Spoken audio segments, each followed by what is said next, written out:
La historia de la República de Platón, por Simon Blackburn. 10. 6. El reto de Glaucón.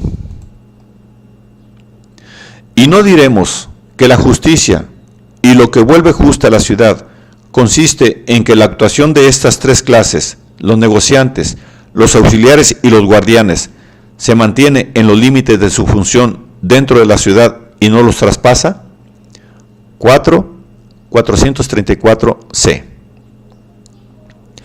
La élite gobernante es responsable de la felicidad de la ciudad.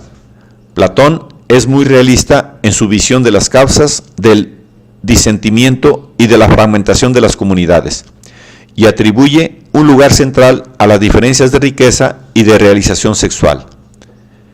De ahí el comunismo espartano, que caracteriza a las vidas de los guardianes. El principio de especialización exige que nada los distraiga de su dedicación exclusiva al bien de la sociedad, y como nada distrae más que la preocupación por los bienes o por el sexo, es preciso eliminarlos. En consecuencia, no se permite a los guardianes tener propiedades, y sus relaciones sexuales toman una forma perfectamente clínica, que no deja espacio para la pasión privada ni para el afán de posesión privado. También aquí encontramos un estrecho paralelismo entre esta idea y el posterior ideal cristiano de santidad, solo que Platón asume con mayor realismo que este celibato no está al alcance de todos, ni siquiera dentro de la élite. Cuando la élite gobernante recibe una educación adecuada, el colectivo experimenta ciertas mejoras, al menos mientras aquella se mantenga en el gobierno. Los miembros de dicha élite encarnan la sabiduría genuina. También son garantía de coraje, pues para Platón el coraje es una manifestación de la sabiduría, pues consiste en la conservación de la opinión inculcada por la ley a través de la educación, acerca de cuáles son las cosas y las clases de cosas que son dignas de temer. 429c. Su gobierno equivale a la autodisciplina, al control de lo inferior por lo superior, lo que significa también el dominio del placer y del deseo. Finalmente, la moral del Estado consiste en este orden y esta disciplina, que encarna el principio de que todo el mundo debe mantenerse en su lugar, el principio de especulación. Esta última idea y la forma que tiene Platón de introducirla irritaron de un modo especial a Sir Karl Popper. Platón lo revela después de una preparación dramática más bien tediosa por parte de Sócrates, en la que éste se presenta como un cazador que se halla inicialmente intimidado por su presa. Luego consigue vislumbrarla en su huida y al fin cae triunfalmente sobre ella. 432c y 434c. Popper ve en todo esto una perversa artimaña literaria ideada para hacer pensar al lector que Glaucón ya se encarga de controlar a Sócrates y que por lo tanto no tiene por qué mantenerse en guardia. No puedo interpretarlo sino como el intento, que resultó ser muy exitoso, de embotar las facultades críticas del lector y distraer magistralmente su atención de la pobreza intelectual de este diálogo con una exhibición de fuegos artificiales verbales. Es posible que la desconfianza de Popper esté justificada hasta cierto punto, pero es igualmente posible que Platón tenga otras razones para presentar al filósofo como una especie de cazador.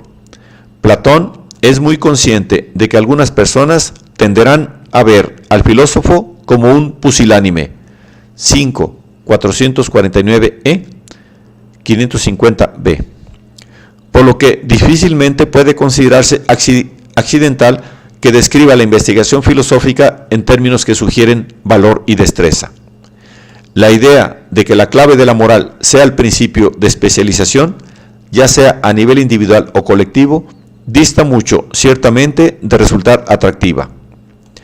En su aplicación política, parece, igual que le pareció a Popper, poco más que un principio ideado para impedir a la mayor parte de la población tener alguna voz en el gobierno. Es evidente que Platón no ve nada específicamente valioso en el hecho de que las personas tengan voz en sus asuntos, o en el hecho de que puedan manifestar su desacuerdo incluso frente a aquellos que saben más que ellos. Sí le importa, por supuesto, que la élite gobernante sepa efectivamente más que los zapateros y demás, aunque no está claro cómo se supone que va a entenderlo así la plebe. Pero incluso en este caso, nosotros valoramos más la individualidad.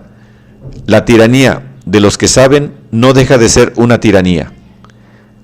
Es posible que los padres con hijos adolescentes sepan realmente más que estos acerca de cuáles son sus verdaderos intereses, pero no se sigue de ello, y no es verdad, que la mejor forma de regular la familia sea negarle al adolescente todo espacio de experimentación y toda capacidad de decisión sobre su vida. Cometer nuestros propios errores tiene valor por sí mismo, lo cual es a su vez un corolario del valor que atribuimos a la libertad y a la individualidad, estrechamente asociado, por supuesto, al valor que ya habíamos atribuido antes al pensamiento propio, encarnado en el Sócrates liberal de otros diálogos. En este punto, la mejor defensa de la República es insistir en que las tesis políticas solo valen en la medida en que encajan en una analogía con la persona moral. Existe una justificación textual para esta defensa, pues Sócrates recurre inmediatamente al individuo para comprobar si se mantiene la correspondencia. Lo que hemos de hacer ahora es trasladar al individuo lo que hemos descubierto en la ciudad. Si hay conformidad, todo será correcto. Pero si en el individuo descubrimos algo distinto, volveremos a la ciudad para comprobar el nuevo resultado. Con suerte, el roce de la comparación entre los dos hará que brille la justicia como fuego de enjutos, y al hacerse visible, podremos afirmarla mejor en nosotros mismos. 434E, 435A. Así pues, ¿cómo resiste la idea si la confinamos al individuo? La analogía funciona supuestamente a partir de la correspondencia de la élite gobernante con la razón, de los auxiliares o el ejército con la parte irascible de la persona, y de los artesanos con los apetitos y las pasiones particulares. Los ejemplos preferidos de Platón son la lujuria, el hambre y la sed. El principio en virtud del cual el individuo se divide en estas partes está lejos de ser evidente, y Platón se toma su tiempo para exponerlo. Su punto de partida básico es la posibilidad de conflicto en el individuo, por ejemplo, entre el sereno interés y el apetito desbocado, o entre el disgusto y la curiosidad. 439E. En cuanto surge la posibilidad de un conflicto, la estrategia consiste en concebir las partes en este conflicto como si fueran cosas distintas. 440A. Y ciertamente parece una maniobra inevitable, pues el conflicto no puede representarse sino a partir de la proyección de ciertos rasgos: el pudor frente al deseo, la templanza frente a la codicia, la prudencia frente al placer. Se trata de la misma línea de razonamiento que Freud llevaría más tarde al extremo cuando interpretó la presencia simultánea de impulsos contradictorios en la persona como un indicio de que existe toda una mente inconsciente, un conjunto de deseos y creencias con una coherencia propia que se mantienen ocultos para el sujeto. Platón no necesita llegar a tales extremos, le basta con agrupar los deseos y las tendencias del individuo de acuerdo con la tríada de la razón, la irascibilidad y el deseo.